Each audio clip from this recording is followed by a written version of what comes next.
آج کا ہمارا جو موضوع ہے وہ ہے غزوہ بدر، جیسے میں نے آغاز میں بتایا تھا، اور آج حضرت عائشہ صدیقہ رضی اللہ عنہا کا یوم وصال بھی ہے۔ ہم کوشش کریں گے کہ ان کی سیرت پر بھی کچھ بات ہو سکے وقت کو مینج کرتے ہوئے، لیکن سب سے پہلے غزوہ بدر سے ہمیں آغاز کرنا ہے۔ تو غزوہ بدر سن 2 ہجری 17 رمضان المبارک جمعے کا بابرکت دن تھا جب غزوہ بدر رونما ہوئی، اور ہم نے دیکھا کہ اس جنگ میں مسلمانوں کی تعداد محض 313 تھی، اور ان کے پاس صرف 2 گھوڑے اور 70 اونٹ تھے، جبکہ ان کے مقابلے میں جو کفار کی تعداد تھی وہ 1000 افراد پر مشتمل تھی، جن کے پاس 100 گھوڑے اور 700 اونٹ موجود تھے، اور بے تحاشا جنگی سامان ان کے پاس موجود تھا۔ لیکن بظاہر مسلمان اس میں کم تعداد میں تھے، لیکن ایمان اور اخلاص کی دولت سے مالا مال تھے، اور یہی وجہ ہے کہ یہ جو معرکہ تھا وہ تا قیامت ہمیں یاد دلاتا رہے گا کہ ایمان اور اخلاص کی طاقت ہمیں کس کامیابی سے ہمکنار کروا سکتی ہے، اور اسی وجہ سے اس معرکے کو قرآن مجید میں یوم الفرقان کہا گیا ہے۔ تو ہم کچھ ذکر کریں گے اس غزوہ کے بارے میں کہ وہ ایمان کیا تھا، ایمان کی تکمیل کیا تھی، وہ جذبہ کیا تھا، کس جذبے کے تحت یہ جانتے ہوئے بھی کہ ہم اتنی کم تعداد میں ہیں اور دشمن کے سامنے سیسا پلائی دیوار کیسے بنا جا سکتا ہے۔ تو ہم کوشش کریں گے کہ ان پر بات کی جا سکے۔ آج ہمیں جو پینلسٹ جوائن کر رہی ہیں جی، اس میں شامل ہیں پروفیسر نورید فاطمہ صاحبہ۔ السلام علیکم پروفیسر صاحبہ، شکریہ آپ کی تشریف آوری کا۔ اور ہمیں جوائن کریں علامہ محمد خان لغاری صاحب۔ علامہ صاحب شکریہ۔ اور ہمیں جوائن کریں گے علامہ شفیق الرحمان صاحب۔ علامہ صاحب شکریہ آپ کی تشریف آوری کا بھی۔ آغاز پروفیسر صاحبہ آپ سے کرتے ہیں، غزوہ بدر کے بارے میں ہمیں بات کرنی ہے۔ تو ہم سب جانتے ہیں کہ یہ مارکہ ایسا عظیم الشان مارکہ تھا کہ مسلمانوں کی تاریخ میں اگر ہم دیکھیں تو ایسا عظیم الشان واقعہ کوئی مثال ہمیں دکھائی نہیں دیتی۔ سب سے پہلے تو اس ایمان کا ذکر تذکرہ بہت ضروری ہے جس ایمان کے ساتھ وہ مسلمان میدان جنگ میں اترے، کیا کہیں گے؟ بہت شکریہ انزلہ۔ بسم اللہ الرحمن الرحیم۔ اللہم صلی علی سیدنا و مولانا محمد وعلی آلہ و صحبہ و بارک وسلم۔ یوم فرقان کے حوالے سے پورے عالم اسلام کو آپ کی اور آپ کے چینل کی وساطت سے بہت بہت مبارکباد پیش کرتے ہوئے یہ دعا کروں گی کہ امت آج جس وہن کی بیماری میں مبتلا ہو چکی ہے، اللہ تعالیٰ شہدائے بدر اور ان کی قربانیوں اور ان کے جذبے کے تصدق اس امت کو وہ غیرت دینی اور وہ حمیت اور جذبہ جہاد اور شوق جہاد عطا فرمائے۔ جی بہت ہی خوبصورتی کے ساتھ آپ نے اس کا حوالہ دیا اپنی ابتدائی گفتگو میں کہ یہ وہ غزوہ ہے جس کو ہم کارزار عشق کہتے ہیں۔ جی ہاں بالکل ایسے ہے۔ اس میں اللہ رب الکریم کا اپنے محبوب صلی اللہ علیہ وسلم سے عشق، اور پھر صحابہ کرام رضوان اللہ علیہم اجمعین کا سرکار دو عالم صلی اللہ علیہ وسلم اسلام اور اسلام کے بقا سے جو کمٹمنٹ اور جو عشق ہے، جگہ جگہ پر ہمیں وہ اس کی نظیر نظر آتی ہے۔ بہت سے معجزات رونما ہوئے، لیکن جو اس کی اسٹریٹجک پلاننگ ہے، آپ چاہے اس انداز سے اس کو دیکھ لیں، جنگی حکمت عملی کی جو پریکاشنز آپ صلی اللہ علیہ وسلم نے لی وہ ان کو دیکھ لیں، لیکن قبل اس کے کہ ہم اس پہ بات کریں میں تھوڑا سا اس کے اسباب و محرکات اور اس کے بیک گراؤنڈ میں جانا چاہوں گی کہ پس منظر کیا تھا۔ اب آپ دیکھیے کہ مکہ مکرمہ کے اندر 40 سال عمر انور ہے جب آپ نے اعلان نبوت فرمایا، جی ہاں، اور اعلان کرنے کے بعد سے جو سختیوں کا ایک دور شروع ہوا، نہ ختم ہونے والا جو سلسلہ ہے وہ شیب ابی طالب پر بھی جا کر نہیں رکا، جی، اور آپ صلی اللہ علیہ وسلم کو، آپ کے رفقاء کو، آپ کے صحابیات اور صحابہ کرام رضوان اللہ علیہم اجمعین کو ہر پاسبل جتنی بھی تکلیف ہو سکتی تھی،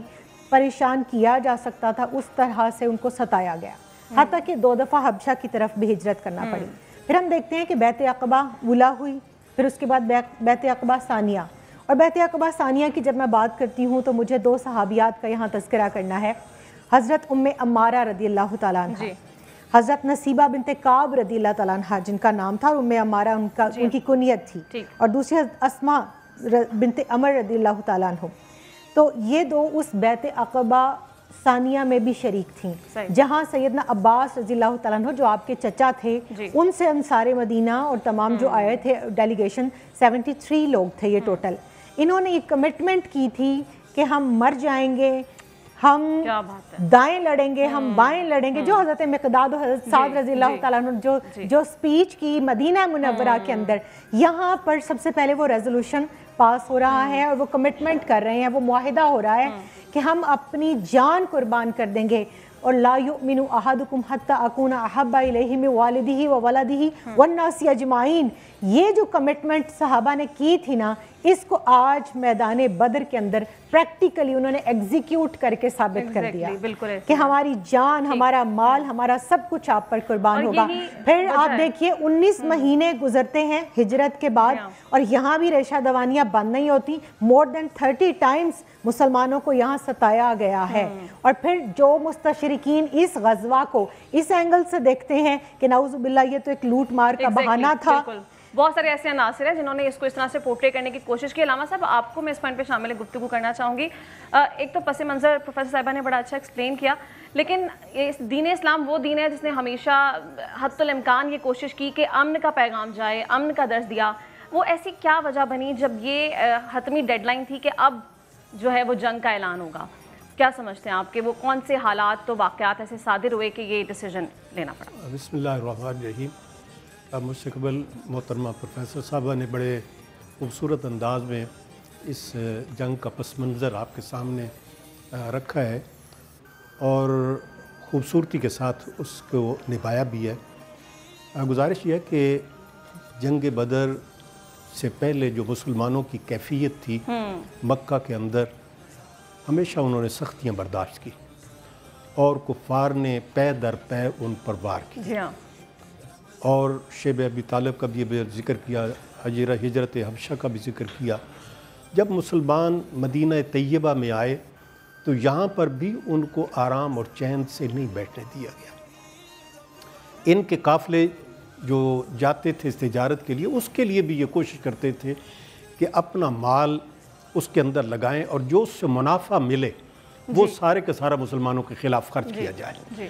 تو جب یہ کیفیت سامنے آئی تو اس وقت نبی کریم صلی اللہ علیہ وسلم کے عشاق نے یہ سوچا کہ اب ہمیں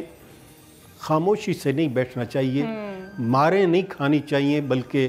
ہمیں مجاہد بن کر میدان میں بھی آنا چاہیے۔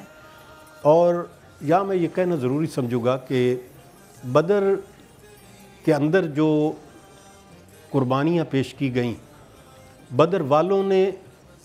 ان قربانیوں کے پیش کرنے کے بعد آج جس اسلام کا ہم نام لے رہے ہیں وہ انہی کے خون کا صدقہ ہے اور انہی کے خون کی وجہ سے آج اسلام زندہ ہے۔ اگر وہ قربانیاں نہ دیتے تو ہم تک اسلام شاید نہ پہنچ سکتا۔ اور خود نبی پاک صلی اللہ علیہ وسلم نے اس وقت یہ ارشاد فرمایا تھا کہ اللہ، یہ تھوڑا سا لشکر لے کر میں آیا ہوں، اب مہربانی کرنا، اگر یہ بھی ختم ہو گئے تو تمہارا نام دنیا پر لینے والا کوئی نہیں رہے گا۔ تو یہ مجاہدین کا جو لشکر تھا وہ آگے بڑھا، اور آپ دیکھیں کہ بڑے لوگ تو بڑے تھے، جہاں پر معاذ اور معوذ جو چھوٹے چھوٹے بچوں نے اس وقت کے سب سے بڑے کافر کو یعنی آپ نشانہ نے جو بنایا۔ ایکسپلین کیا علامہ صاحب، اس سے یہ مثال بھی ملتی ہے کہ صبر کا کہا گیا اسلام میں، جبر کا نہیں کہا گیا۔ ظلم جب حد سے بڑھ جائے تو اس کے خلاف آواز اٹھانے کا حکم دیا گیا ہے۔